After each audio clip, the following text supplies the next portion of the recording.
Thanks for watching Retro Tech Toys. Today I want to talk about the 2006 and 2007 white iMacs. I want to talk about whether or not they're still good in 2020. Now, as you might remember, I did a video about this back in 2019. It was one of the first videos I ever did, and it's kind of hot garbage. So I want to do a lot better job on this one, and we're going to look at a lot of things, and we're going to see if these things are still worthwhile in 2020. So let's get started.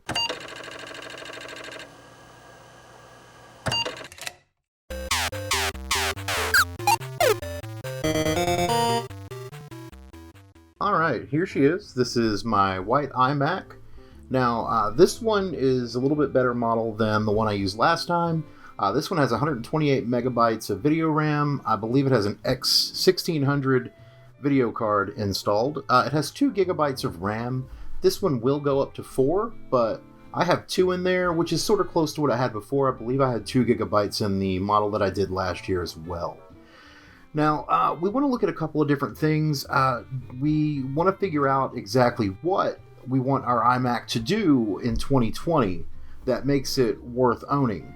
Now, these things are really cheap. You can get them still for about $20 or $30 locally if you check Facebook Marketplace and some other places. I used to have a liquidator where I could buy these for about $5 or $10, and unfortunately he's gone now, but I see these pop up all the time for $30 or $40 in local groups and so forth. So getting one of these is not a problem. They're everywhere. Don't pay inflated eBay prices, let me just say that, because a lot of times these things are going for over $100 on eBay. You don't want to do that. Alright, so let's set up a couple of criteria that we want to evaluate this on. We want to make sure it can surf the internet. We want to make sure that it can do some basic productivity apps. We want to make sure that it could play some light games and things like that. And basically, can it watch YouTube and maybe listen to a little bit of music? I think that's a pretty good benchmark to see if this thing is worth owning. That's what most people are going to be doing with it now. I have seen in my comments section, especially from that last video that I did, that there are still some people that edit video with these. There are still some people that record audio with these, and that's fantastic if you can do it. GarageBand would probably still work pretty well for this if you installed iWork. But for the purposes of this video, we're going to check internet browsing, video streaming, possibly some music and light gaming, and some productivity apps. And that'll help us figure out if this is something that we'd like to have as a budget machine here in 2020. Before we get started, Link wanted to say hello. It's been a while since he's been featured, and it is his channel, so alright, here we are. We're in Pages, which is part of the iWork packages that I downloaded, which works fantastic on this iMac, let me just say. You know, this word processing program, while it's not perfect, it is free. You can download it on the Macintosh Garden and the Macintosh repository, and it works just fine for basic editing, for basic writing tasks. You shouldn't have a problem with that, and you can even use LibreOffice if you don't like this, so, you know, it's a win-win situation. There are many things that you can use on this Mac. Next, we have Numbers, which, you know, it's not Excel, but again, it's free and it functions perfectly. No issues whatsoever, no lag. If you need something to make a spreadsheet, this will do the trick. Keynote works just fine. On this iMac especially, I don't have any issues. It loaded right up. There was no lag, even with the 2 gigabytes of RAM. I didn't have any problems whatsoever using Keynote. So let me also just take a minute to say, hey, like and subscribe. That really helps the channel out. And I did that right here on Keynote. Anyway, if you need to make a quick presentation, this suite of applications would be perfectly usable on the iMac. Okay, we took a look at basic productivity apps. Keynote and Pages and Numbers are all wonderful applications that work pretty well. There are also other available packages out there that you can get, like LibreOffice, that would work really, really well on a Macintosh like this.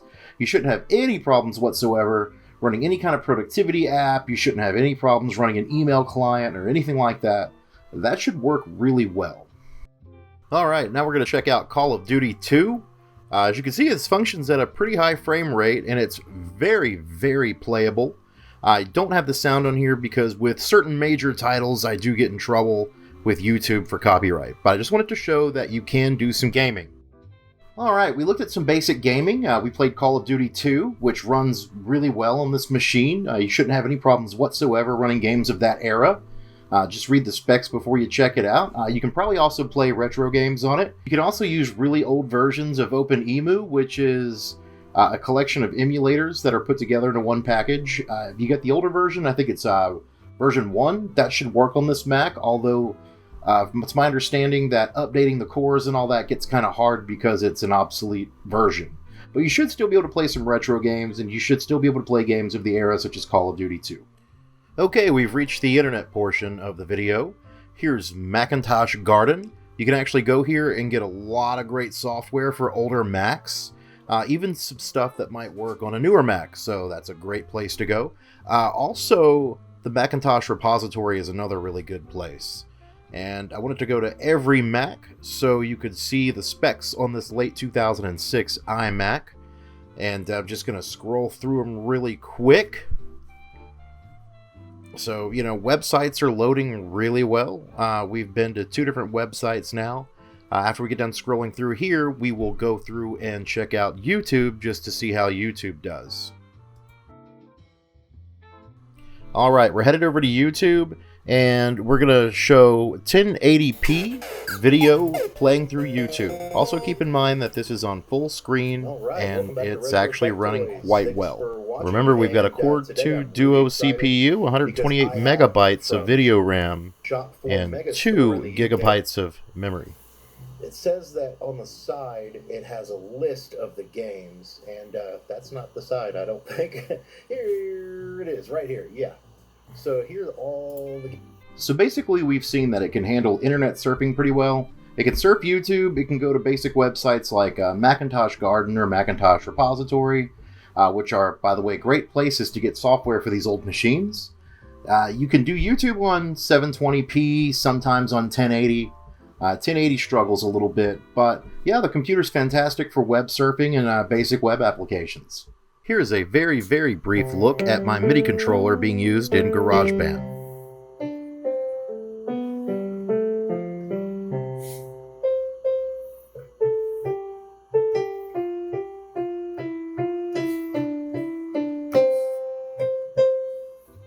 Okay, we also looked at GarageBand, which works really well. You saw me hook up my MIDI controller, and I was able to make music just fine on it. You could probably hook up a guitar via USB or some kind of interface, and that would be fine as well.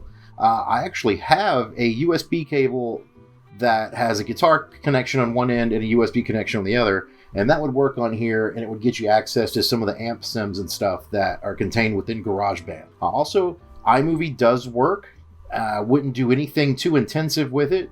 You could probably also do some basic photo editing with an older version of Photoshop. You shouldn't have a problem with that. iDVD is also available, and I believe that's with the iLife package that we have installed over here, and so you can watch DVDs on it. So yeah, for entertainment and creativity purposes, there's still a lot that you can do with an older Intel iMac. Alright, I believe we solved the mystery. We checked out productivity, we checked out entertainment and creativity, we've checked out some games, we checked out internet surfing and YouTube and all that good stuff, and this thing pretty much passes the test with flying colors. This is a late 2006 iMac, which was discontinued in 2007. It's running OS X Lion, and it still works like a champ. So, you know, you can pick one of these up on eBay for pretty cheap. Honestly, though, I would probably go to your local Facebook Marketplace or somewhere like that and pick it up, because you're going to get a way better deal. I can usually get these for $40 in my area. But yeah, they're fantastic, and you can use them for a lot of things still. And, you know, you're not going to run the latest and greatest software, but that's okay. If you don't need that, then that's not a problem. Well, anyway, I hope you liked this video, and I hope it beat the first one that I did. And also remember that I am now on Patreon, and you're going to get a lot of videos early and a lot of behind-the-scenes stuff for at least, you know, as little as $1 a month. And if you're not able to do that, just, you know, watching my videos, I really appreciate that, and liking and subscribing and sharing them with your friends. And that's all I have for today. We've got a lot of cool stuff coming soon, so thank you for watching Retro Tech Toys, and I'll see you next time.